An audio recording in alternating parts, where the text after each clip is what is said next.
स्वागत करतो। पाहुयात बातम्या विस्तारानं। संसदेच्या पावसाळी अधिवेशनाचा अंतिम आठवडा सुरू आहे। अधिवेशनाच्या आजच्या 17व्या दिवशी दोन्ही सभागृहांमध्ये विचार आणि मंजुरीसाठी महत्त्वाची विधेयकं सूचीबद्ध आहेत। आज लोकसभेत केरळ नामांतर विधेयक 2026 आणि राष्ट्रीय सहकारी विकास महामंडळ सुधारणा विधेयक ही दोन विधेयकं सूचीबद्ध आहेत। राष्ट्रीय सहकारी विकास महामंडळ सुधारणा विधेयक राष्ट्रीय सहकारी विकास महामंडळ अधिनियम 1962 मध्ये सुधारणा प्रस्तावित आहेत। हे विधेयक राष्ट्रीय सहकारी विकास महामंडळाची व्याप्ती वाढवेल आणि तंत्रज्ञान प्रक्रियेला प्रोत्साहन देईल।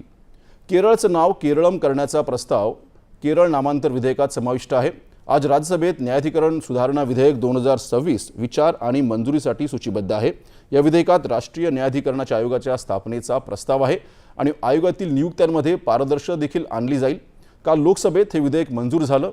कर आकारणी आणि इतर कायदे सुधारणा विधेयक 2026 वर काल राज्यसभेत चर्चा झाली। चर्चेनंतर हे विधेयक कोणत्याही सुधारणांशिवाय लोकसभेकडे परत पाठवण्यात आलं।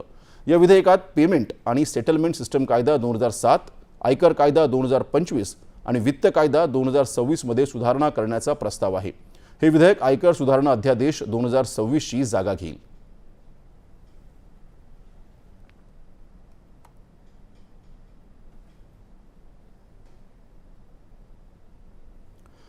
विविध न्यायाधिकरणांचं कामकाज